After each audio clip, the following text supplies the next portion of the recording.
بسم اللہ الرحمن الرحیم۔ عید کی نماز کو لے کر کے عام لوگوں کی جانب سے سوالات ہیں۔ الحمدللہ ملک کے بڑے اداروں کی طرف سے دارالعلوم دیوبند، جمعیت علماء ہند، امارت شرعیہ اور دیگر اداروں کی طرف سے اس سلسلے میں نماز عید کیسے ادا کرنا ہے یہ ہدایات جاری کر دی گئی ہیں۔ ابھی تک لاک ڈاؤن کی وجہ سے جیسے ہم اور آپ جمعہ ادا کر رہے تھے ویسے ہی اس مرتبہ عید الفطر کی نماز بھی ادا کرنا ہے، یعنی کم از کم امام کے علاوہ 3 مقتدی عاقل بالغ ہونا ضروری ہے۔ اتنا فرق ہے کہ جمعے کے لیے خطبہ پہلے ہوتا ہے اور جمعے کا خطبہ شرط ہوتا ہے، لیکن عید کی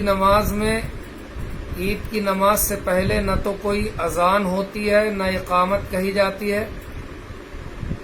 نماز 2 رکعت ادا کرنے کے بعد خطبہ دیا جاتا ہے جو کہ سنت ہے۔ دوسری بات یہ ہے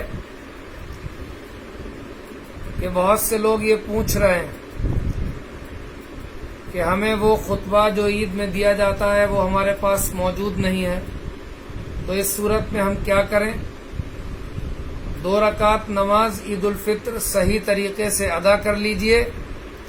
اگر خطبہ آپ کو موبائل پر جو علماء اکرام نے ڈالا ہے وہ مل جائے اس میں سے پڑھ لیں، اور اگر وہ کسی وجہ سے نہ مل سکے تو آپ قرآن کریم کی کوئی چھوٹی چھوٹی 2 صورتیں خطبے کے طور پر پڑھ دیں، اس سے بھی خطبہ ادا ہو جائے گا۔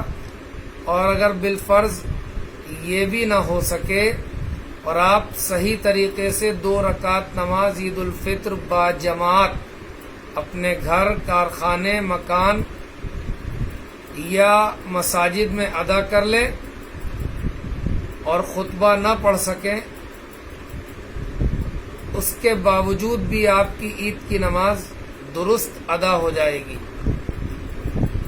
نماز عید الفطر ادا کرنے کا طریقہ وہی معروف طریقہ ہے۔ پہلے دل میں نیت کرنا ہے، زبان سے اگر الفاظ کہہ لیں تو بہتر ہے۔ نیت کرتا ہوں میں 2 رکعت نماز عید الفطر واجب ما زائد 6 تکبیروں کے واسطے اللہ تعالیٰ کے رخ میرا کعبہ شریف کی طرف اس امام کے پیچھے اللہ اکبر کہہ کر کے ہاتھ باندھ لیں۔ اس کے بعد سبحانک اللہم پڑھنا ہے آخر تک، اور پھر 3 تکبیرات کہنا ہے۔ پہلی تکبیر میں ہاتھ کانوں تک اٹھانا ہے، اللہ اکبر، اور چھوڑ دینا ہے۔ دوسری تکبیر میں بھی ہاتھ کانوں تک اٹھانا ہے اور ہاتھوں کو چھوڑ دینا ہے، اور تیسری تکبیر میں ہاتھ کانوں تک اٹھانا ہے اور اس کے بعد باندھ لینا ہے۔ اب امام سورت فاتحہ پڑھے اور اس کے ساتھ کوئی سورت ملائے، مقتدی حضرات خاموشی سے سنیں۔ اس کے بعد عام نمازوں کی طرح رکوع ادا کیا جائے اور سجدہ ادا کیا جائے۔ 1 رکعت پوری ہو گئی۔ دوسری رکعت کے لیے کھڑے ہوں، پہلے سورہ فاتحہ پڑھیں، اس کے بعد سورت ملائیں۔ رکوع میں جانے سے پہلے آپ کو 3 زیادہ تکبیریں کہنا ہے۔ پہلی مرتبہ آپ کو کہنا ہے اللہ اکبر، ہاتھ اٹھا کر کے چھوڑ دینا ہے۔ دوسری مرتبہ پھر اللہ اکبر، ہاتھ اٹھا کر کے چھوڑ دینا ہے۔ تیسری مرتبہ پھر اللہ اکبر، ہاتھ اٹھا کر کے چھوڑ دینا ہے، اور چوتھی مرتبہ اللہ اکبر کہہ کر رکوع میں چلے جائیں، اور باقی نماز جیسے آپ اور نمازیں پوری کرتے ہیں ویسے ہی ادا کریں۔ اگر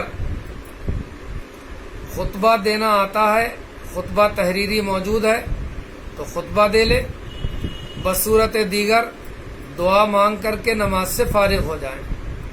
اب ایک بہت بڑا مسئلہ یہ ہے کہ ایسے حضرات جو عید کی نماز پڑھا سکتے ہیں یا حافظ یا مولوی جیسے لوگ یا اتنے پڑھے ہوئے لوگ جو عید کی نماز پڑھا سکتے ہیں، اس کے علاوہ بھی مسلمانوں کی ایک بڑی تعداد ایسی ہے جو عید کی نماز کسی بھی صورت سے ادا نہیں کر پائے گی، تو ان کے لیے کیا حکم ہے؟ حضرات علماء اکرام نے شریعت کی روشنی میں بتلایا کہ اگر کوئی مجبوری کی وجہ سے عید کی نماز ادا کرنے کا انتظام نہ کر سکے تو اس پر سے عید کی نماز معاف ہو جائے گی، اس پر کوئی گناہ نہیں ہوگا۔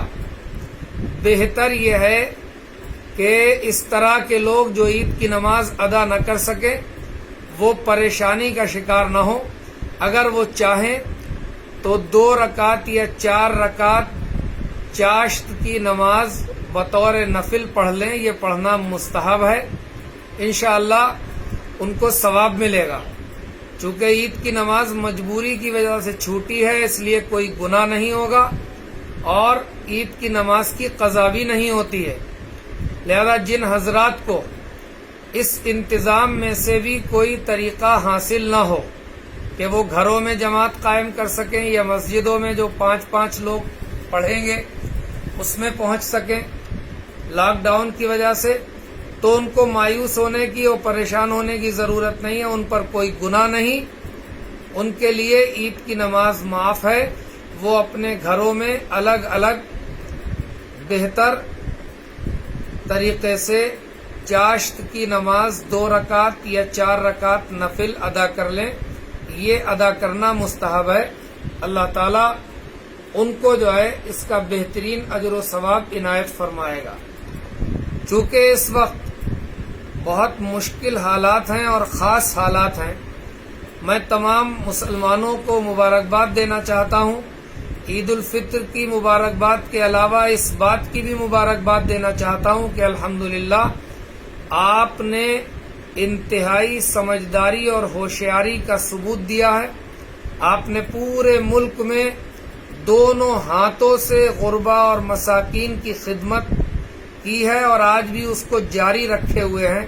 اللہ تعالیٰ آپ کو اسی طریقے سے اپنے پیغمبر جناب محمد الرسول اللہ صلی اللہ علیہ وسلم کی پیروی کرنے کی زیادہ سے زیادہ توفیق عنایت فرمائے۔ آپ نے بازاروں میں بھیڑ نہیں لگائی، آپ نے سامان کی خریداری میں دلچسپی نہیں دکھائی، اس کے لیے امت کے تمام افراد، مائیں بہنیں، نوجوان، بچے، بزرگ سب مبارکباد کے مستحق ہیں۔